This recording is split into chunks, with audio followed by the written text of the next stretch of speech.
kikundi cha wanamgambo wenye silaha cha Mobondo kimeshtumiwa kuwaua raia 13 kwenye shamba la Kabiala lililoko karibu na kijiji cha Mayala, mkoa wa Kwilu, nchini Jamhuri ya Kidemokrasia ya Kongo. Tathmini hiyo imetolewa na vikosi vya jeshi la Jamhuri ya Kidemokrasia ya Kongo FARDC vilivyoingia kwa haraka mahali pa tukio, na habari zinasema kuwa waliwaua washambuliaji 5 zaidi. Na Peter Mwangangi.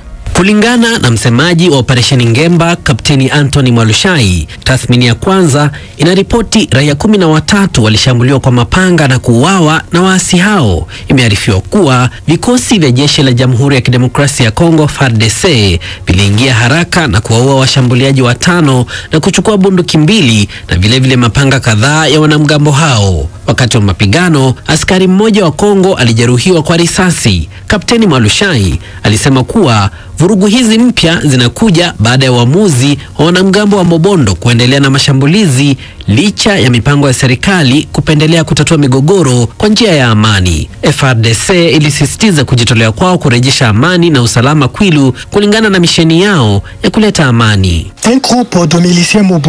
Kundi la wanamgambo la Mobondo waliojihami na silaha walitekeleza mashambulizi na kuwaua watu siku ya Jumanne katika shamba la Kabiala lililoko karibu na kijiji cha Mayala. Takriban watu 13 wanakisiwa kuuawa kwa kushambuliwa kwa mapanga na waasi hao, huku vikosi vya jeshi la FARDC vikiingilia kati na kuwaua washambuliaji 5. Katika mapigano hayo, askari mmoja wa jeshi la Kongo alipigwa risasi. Un soldat congolais a été mortellement touché par balle. Huku hayo yakijiri, asasi za kiraia katika mkoa wa Kivu Kaskazini mashariki mwa Kongo zimeanzisha uhamasishaji wa kuandaa siku bila kufanya kazi katika mji wa Butembo na Lubero kama mipango ya amani ili kuunga mkono shughuli za pamoja za vikosi vya jeshi la Jamhuri ya Kidemokrasia ya Kongo na kikosi cha ulinzi cha Uganda UPDF. Mpango huu unafuatia habari kuhusu kujiondoa kwa askari wa Uganda katika wilaya ya Lubero ambayo bado inatishiwa na waasi wa M23 na ADF. Katika taarifa iliyotolewa kwenye mitandao ya kijamii, asasi za kiraia zilitangaza hatua kadhaa kutoka jana.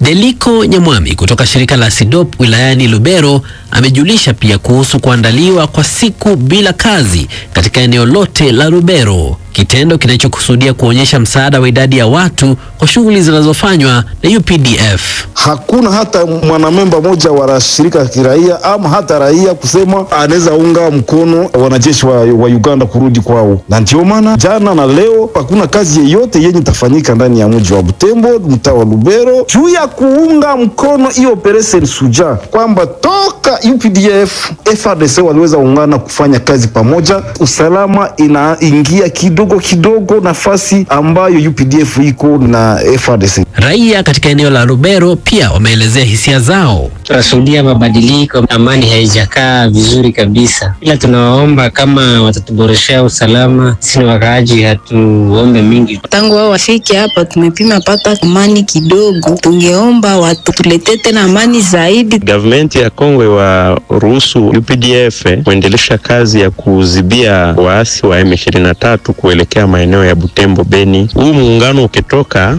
maeneo fulani inawezekana waasi waje wakaingie kwa urahisi. Justin Mwanatabu ambaye ni mmoja wa wachambuzi wa masuala ya usalama mashariki mwa Kongo ametaka jeshi la UPDF kujiondoa Lubero baada ya kuimarisha amani na usalama mashariki mwa Kongo, ambapo vita vya M23 bado ni tishio dhidi ya usalama wa raia. Kujiuzulu sifikiri kwamba kwa leo inawezekana. Societe civile hapa kwetu inakuwa na haki ya kulalamika na kuipaza sauti, sababu kazi yake ni kutetea raia na kuipigania. Sasa sijui kama mambo yote haya yatawezekana, sababu hali ambayo tuliko ndani inakuwa ndani yake na sitofahamu moja hivi ambayo inakuwa inashikilia vitu gisi vinavyoendelea. Muda utakaokuja ndipo watu wataelewa kabisa kwa kweli kuna nini. Lakini kuhusu kujiuzulu sifikiri kwamba kwa leo inawezekana. Wakati huo vikosi vya Jamhuri ya Kidemokrasia ya Kongo na jeshi la Uganda ilianzisha kampeni ya uhamasishaji na viongozi wa jamii ili kukuza amani katika eneo la Jugu, Ituri.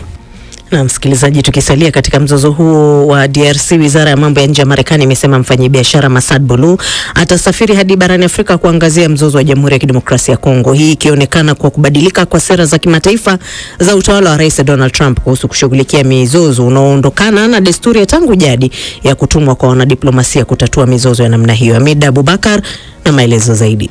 Bolos, Marekani mzaliwa wa Lebanon ambaye mtoto wake wa kiume amemwoa binti wa Trump Tiffany, aliteuliwa kuwa mshauri mkuu wa Afrika, ikiwa ni pamoja na nafasi yake ya sasa ya mshauri mkuu wa rais wa masuala ya Kiarabu na Mashariki ya Kati. Wizara ya mambo ya nje imesema kuwa Bolos ataanza safari siku ya Alhamisi kuelekea Jamhuri ya Kidemokrasi ya Kongo, Rwanda, Kenya na Uganda. Inasemekana ataandamana na mwanadiplomasia mwandamizi wa Marekani Corina Sanders, ambaye atakuwa na wakuu wa nchi na viongozi wa biashara ili kuweza kuendeleza juhudi za amani ya kudumu mashariki mwa Jamhuri ya Kidemokrasia ya Kongo na kukuza uwekezaji wa sekta binafsi ya Marekani katika eneo hilo. Ghasia zimeongezeka katika miezi hivi karibuni mashariki mwa DRC, huku waasi wa M23 wanaodaiwa kuungwa mkono na Rwanda wakidhibiti maeneo makubwa yenye msukosuko wa muda mrefu katika eneo hilo lenye utajiri wa madini mashariki mwa DRC.